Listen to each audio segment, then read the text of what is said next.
Hello everyone and welcome back to our channel sensible pharmacist. एक बार फिर से हम हाजिर हैं आपकी नई वीडियो के साथ, जो हमारी रहेगी एनएफएल फार्मासिस्ट के एग्जाम के लिए आंसर की के लिए हमने सीरीज स्टार्ट की थी। कुछ बचे हुए क्वेश्चन हैं जो हमें आपसे ही प्राप्त हुए हैं, कमेंट बॉक्स में हमें आपसे मिले हैं, उनके बारे में बात करेंगे आज। जनरली आज हम बात करेंगे टीडीएम के बारे में, थेरेप्यूटिक ड्रग मॉनिटरिंग के बारे में, और कुछ वो क्वेश्चन जो पहले हमारे रह चुके हैं, फार्मा नॉन फार्मा पार्ट हो या आपका फार्मा पार्ट हो उससे। ठीक है, हो सकता है ये आज आपका लास्ट पार्ट हो। तो चलिए स्टार्ट करते हैं सबसे पहले फर्स्ट क्वेश्चन से। तो फर्स्ट क्वेश्चन आपका आता है व्हाट इज टीडीएम। टीडीएम है क्या? सो टीडीएम की फुल फॉर्म आपको पता ही ऑलरेडी है क्या, ये therapeutic drug monitoring. Therapeutic drug monitoring, तो इससे वर्ड बाय वर्ड चलते हैं। टीडीएम है क्या आपका? Therapeutic drug monitoring. तो थेरेप्यूटिक का मतलब हुआ ड्यूरिंग थेरेपी, जिस टाइम पे आप थेरेपी दे रहे हो पेशेंट को।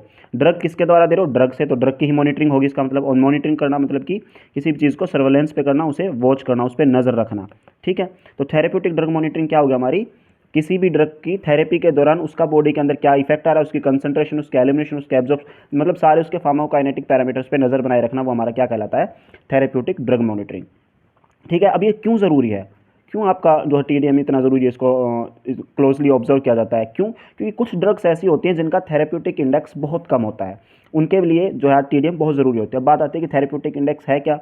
तो थेरेप्यूटिक इंडेक्स क्या होता है आपका, यानी कि टीआई, ये होता है आपका रेशो इफेक्टिव डोज और लीथल डोज का रेशो होता है। इफेक्टिव डोज और लीथल डोज, ED50 और LD50 के बारे में आपने पढ़ा होगा। तो ED50 मतलब कि वो डोज जो 50% पॉपुलेशन के अंदर इफेक्टिव है, और LD50 मतलब वो डोज जो 50% पॉपुलेशन के अंदर लीथल है, डेथ कोज कर सकती है। ठीक है, यानी कि ED क्या होगा आपका? इफेक्टिव डोज जो जरूरी है इफेक्ट अपना शो करने के लिए, और लीथल डोज की इतनी ज़्यादा भी हमने नहीं देनी है कि भाई पेशेंट जो है उस डोज पे डेथ उसकी हो रही हो। ठीक है, तो उसे हम बोलते हैं लीथल डोज। तो इसके बीच के जो रेंज है एक अच्छी खासी होनी चाहिए, मतलब कि इफेक्टिव डोज की यहाँ से स्टार्ट हुई। फॉर एग्जांपल कोई ड्रग आप 2 mg दे रहे हो तो इफेक्टिव है वो, तो वहाँ से स्टार्ट होगी, और अब बढ़ाते बढ़ाते उसको 200 mg तक दे दो तो वो जो है डेथ भी कॉज कर सकती है। तो इसका थेरेप्यूटिक इंडेक्स या इसका थेरेप्यूटिक मार्जिन या फिर इसका जो रेंज है वो कितना हुआ? 2 mg से लेकर 200 mg तक।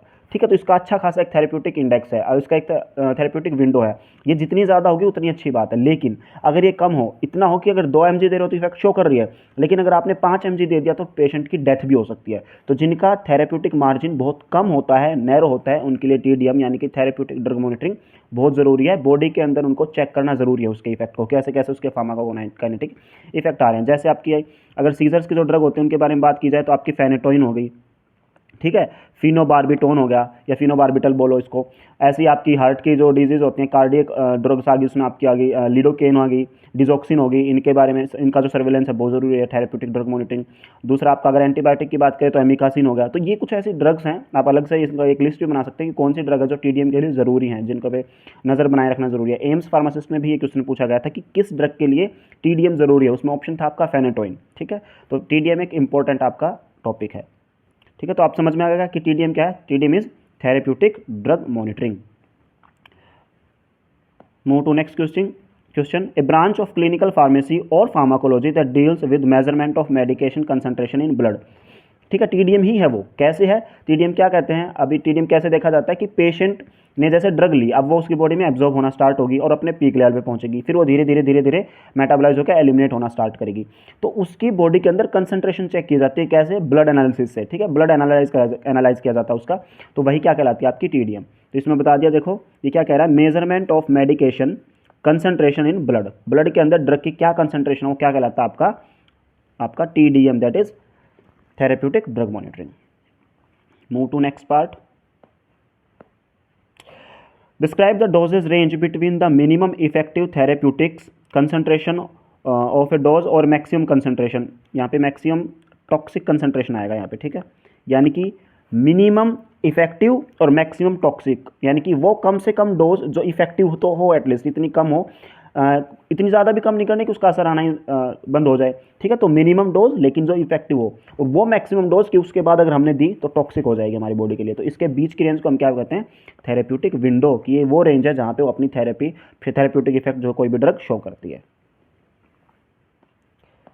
ठीक है, तो इसका आंसर रहेगा थेरेप्यूटिक विंडो। नेक्स्ट बात करते हैं basic principle of TDM is to measure. इसका बेसिक प्रिंसिपल है क्या टीडीएम में? थेरेप्यूटिक ड्रग मॉनिटरिंग हम मेजर करते क्या हैं? तो अभी मैंने आपको बताया था कि पेशेंट के जो है ब्लड में हम ड्रग की कंसंट्रेशन चेक करते हैं और उसी से पता लगाते हैं। ऑप्शन में आपका यूरिन वगैरह ये सब दिया हुआ था, लेकिन वो इसका आंसर नहीं है। ठीक है, तो इसका आंसर रहेगा patient drug concentration is the right answer. Patients blood drug concentration, उसके ब्लड के अंदर जो ड्रग की कंसंट्रेशन है। ठीक है, ये इसका आंसर हो गया।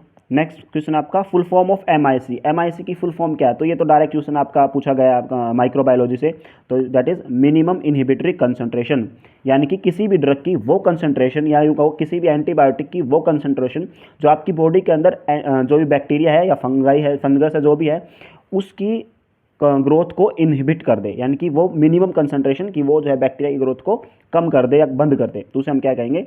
MIC, minimum inhibitory concentration. तो इसका राइट आंसर रहेगा A, that is minimum inhibitory concentration. ठीक है जी, नेक्स्ट क्वेश्चन देख लेते हैं। Chicken curry is famous for, chicken curry famous in, कहाँ पे फेमस है? देखो वैसे तो अब आजकल तो ये हर जगह ही फेमस है, जहाँ पे आप देखोगे चिकन करी के बारे में बातें होती है और हर किसी ने इसको अपना लिया है, लेकिन बेसिकली इसमें पूछा गया था कि ये स्टार्ट कहाँ से हुआ था, चिकन करी कहाँ से स्टार्ट हुआ था इन इंडिया, इंडिया के अंदर स्पेशली। तो ये एक पर्शियन आर्ट है, ठीक है, और इसको जब मुगल का शासनकाल आया था इन 17th सेंचुरी, तो मुगलों ने जो है इसको इंट्रोड्यूस किया था। कहाँ से किया था? लखनऊ से किया था। क्या होता है इसके अंदर? इसके अंदर वाइट थ्रेड को यूज़ किया जाता है एक आर्ट के लिए, अच्छा बहुत सुंदर आर्ट बनाया जाता है कपड़े पे, और पेस्टल कलर के आपके जो है कोई भी कपड़ा होता है उस पर वाइट थ्रेडिंग से किया जाता है। लड़कियों में बहुत फेमस है कि चिकन करी कुर्ती, आजकल बॉयज़ के लिए भी चिकन करी के लिए कुर्ता, ये सब आने लगा है। तो ये आप अगर गूगल पे डाल के देखते हो तो यहाँ से आपको पता चल जाएगा कि चिकन करी क्या है, मतलब कैसा कपड़ा होता है।